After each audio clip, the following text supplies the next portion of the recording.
Steph, good morning. And this just coming into our newsroom now. At 1 o'clock this afternoon, Deputy Premier and Health Minister Christine Elliott will be joined by Solicitor General Sylvia Jones. They're going to be providing an update on the province's COVID-19 vaccination plan. So again, that's happening at 1 o'clock. And then we are expecting the modeling data to come out at 3 p.m. So it's going to be very, very busy at Queen's Park. Please do stay with citynews.ca. And all of this is coming, of course, as we are, by this time tomorrow, not a lot. Some of our businesses will be reopening across the province. And Toronto businesses, they are getting ready for in-person customers. A lot of them haven't seen them for quite some time, for months.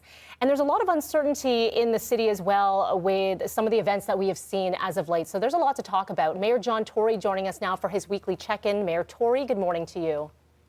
Hey, Mel. I do want to begin with some troubling news, and that is of the homophobic attack that we have heard from. Toronto police now investigating what had happened at Hanlon's. I want to get your take on this. This is all happening during Pride Month. First of all, this should never be happening, but especially now happening during Pride Month. Again, details are few, but what can you say here in what the city can do and provide support for and ensure those who are responsible are held responsible?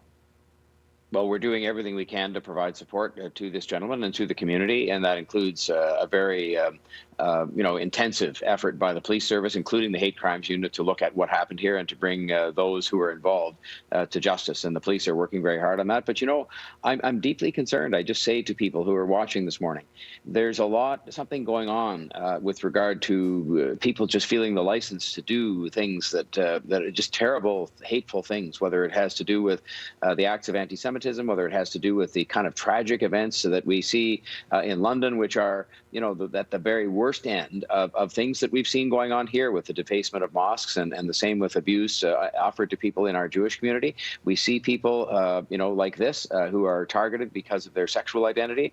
And I'm very worried about it. And my job is to try and sort of, to try to remind people of the way we live here and how important those values are to us. And I've been having meetings with the leaders of all these different communities just in recent days to remind them of that and to figure out what we can do, including with our Indigenous communities, to, just calm things. There's this incredible environment of polarization. It even leads to what I talked about yesterday, which was people giving abuse to the staff in our vaccination clinics. What makes people think they have the license to act this way?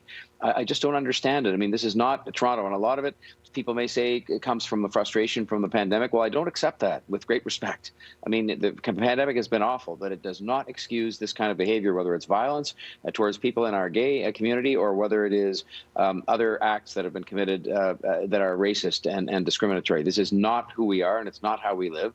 And I'm going to continue to speak up about it because at least speaking up and standing up, reminds people that this is in existence out there and that we've got to stop it. As part of the conversations, Mayor Tory, that you're having, I assume you're speaking with the Church and Wellesley BIA.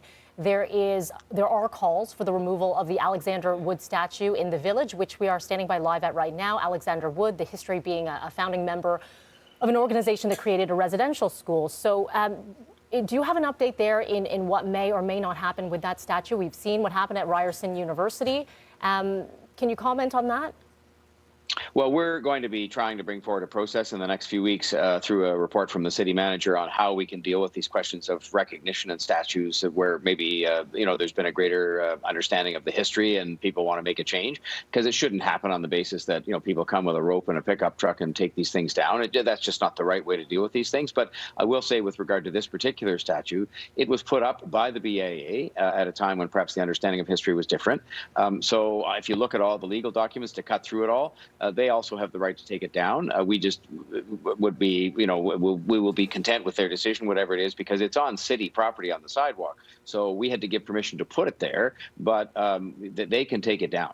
And so we helped to pay for it, but they paid for most of it themselves and decided to put up the statue. So I think you'll find that will get resolved to the satisfaction of the community.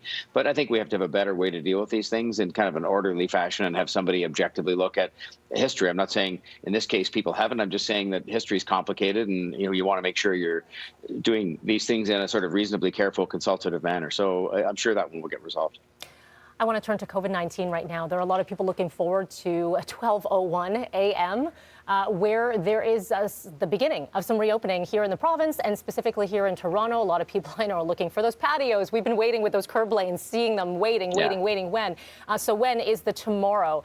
To date, vaccinations from the latest release this morning, almost 2.5 million COVID-19 vaccine doses distributed in this city. That is incredible. What are we ready? Are we looking forward to tomorrow? Where do things stand? Any kinks in the process right now? No, I think we're ready. I mean, more than 1,000 restaurants will be benefiting from the Cafe TO program, those kind of curb lane installations that you talked about. And I'm so delighted that we went ahead and put them in even when, things weren't able to be used on May 2-4 weekend, but we just did it anyway to be ready for this day. So I hope people patronize those establishments and follow the rules. It's 4 to a table and all that sort of thing, because the businesses need the help and people will have a good time with the good weather as well. And I would just say that what people can do beyond that is follow the rules. Yes, and please either get vaccinated yourself, get your second dose if you're able to, and many people are now, or get your first dose. And even more importantly, in a way, encourage someone else who hasn't had their first dose to get vaccinated, because that is going to allow us to keep moving along the continuum of opening more and more things, because we get to the sort of eligibility for the second stage of the reopening in a very short period of time. But it's all going to be based on the numbers.